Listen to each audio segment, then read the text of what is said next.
नमस्कार। आज हम बात करने वाले हैं टाइटैनिक जहाज के बारे में, जिसका पूरा नाम है आरएमएस टाइटैनिक, जो 14 अप्रैल 1912 को उत्तरी अटलांटिक सागर में डूब गया था, जिसके मलबे को देखने के लिए बीते हुए 18 जून 2023 को 5 अरबपति टाइटैनिक पनडुब्बी से समुद्र की गहराई में जाते हैं देखने के लिए।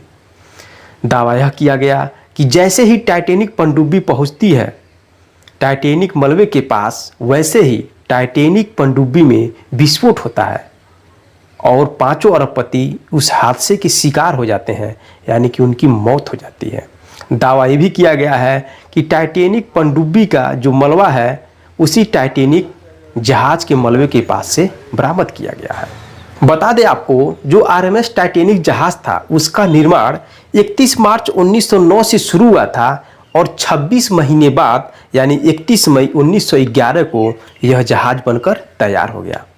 जब यह जहाज बनकर तैयार हो गया तो लाखों लोग इस जहाज को देखने के लिए आए थे, क्योंकि उस समय के यह जहाज में दुनिया का सबसे बड़ा जहाज माना जाता था। टाइटैनिक जहाज को बनाने वाले थॉमस एंड्रूज ने दावा किया था कि यह जहाज कभी भी समुद्र में डूब नहीं सकती, लेकिन यात्रा के पहले दौरान ही यह जहाज समुद्र में डूब जाती है। दोस्तों, टाइटैनिक जहाज की जो लंबाई थी 882 फुट थी और जो उसका ढालों का चौड़ाई था वो 92 फीट था। टाइटैनिक जहाज अपनी पहली यात्रा शुरू करती है 10 अप्रैल 1912 से। इंग्लैंड साउथम्पटन से न्यूयॉर्क के लिए रवाना होती है। 10 अप्रैल 1912 को रवाना होती है और उसमें जो लोग बैठे होते हैं वो फुल इंजॉय कर रहे थे। लोगों के अंदर खुशी का लहर था, इंजॉय कर रहे थे, आनंद कर रहे थे। और यह जो जहाज़ था और किसी राजशाही महल से कम नहीं था। इसमें सारे वह सुख सुविधा थे जो एक इंसान को ज़रूरत होती है।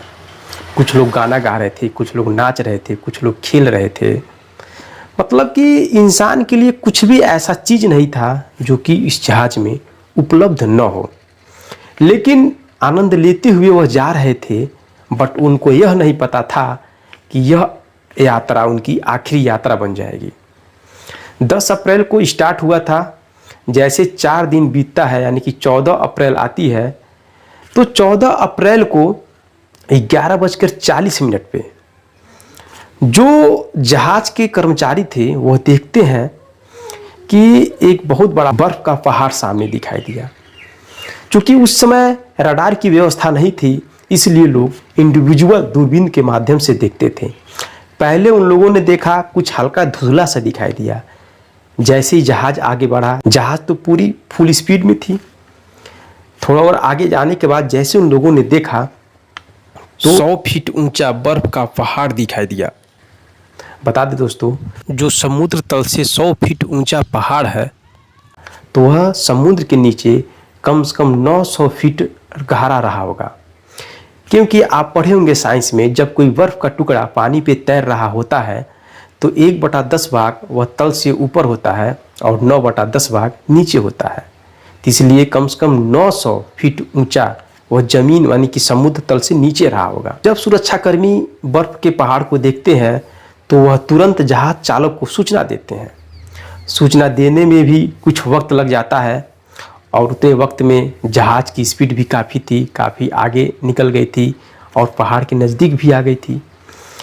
जब जहाज चालक उस जहाज को यू टर्न मोड़ने की कोशिश करता है तो जहाज का जो पिछला हिस्सा होता है वह बर्फ़ के पहाड़ से टकरा जाता है। टकराने के बाद जहाज के पिछले हिस्से में पानी भरने लगता है और बताया जाता है कि जहाज 2 टुकड़ों में बंटने लगा। इस जहाज को डूबने में 2 घंटा 40 मिनट का वक्त लगा था। जैसे ही पानी भरने लगा, जहाज डूबने की कंडीशन में धीरे धीरे जाने लगा।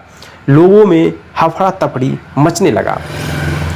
जो लोग आनंदपूर्वक आनंद ले रहे थे उस जहाज में, वो लोग अब जिंदगी और मौत से लड़ने लगे। अपनी अपनी जान बचाने के लिए लोग इधर उधर दौड़ने लगे। उस समय जहाज में केवल 20 लाइफ बोट था, जिसके द्वारा बचाव की प्रक्रिया शुरू हो गई और लोगों को बचाने की कोशिश किया जाने लगा। उसके बावजूद भी लगभग 1500 लोगों की मौत हो गई और 300 लोगों की लाशें समुद्र में तैरने लगी।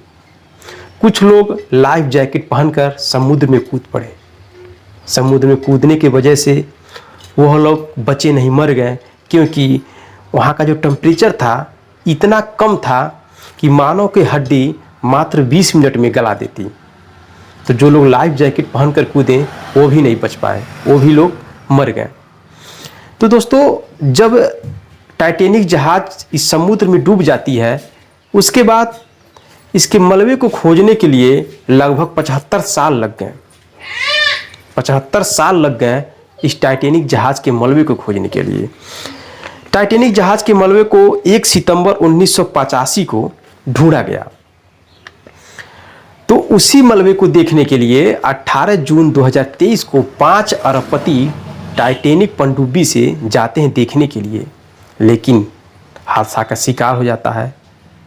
5 अरबपति मर जाते हैं और दावा ये भी किया गया कि जो पनडुब्बी है टाइटैनिक पनडुब्बी, उसका भी मलबा उसी टाइटैनिक जहाज के मलबे के पास से बरामद किया गया है। उम्मीद करते हैं कि आपको आरएमएस टाइटैनिक जहाज की पूरी कहानी समझ में आ गई होगी।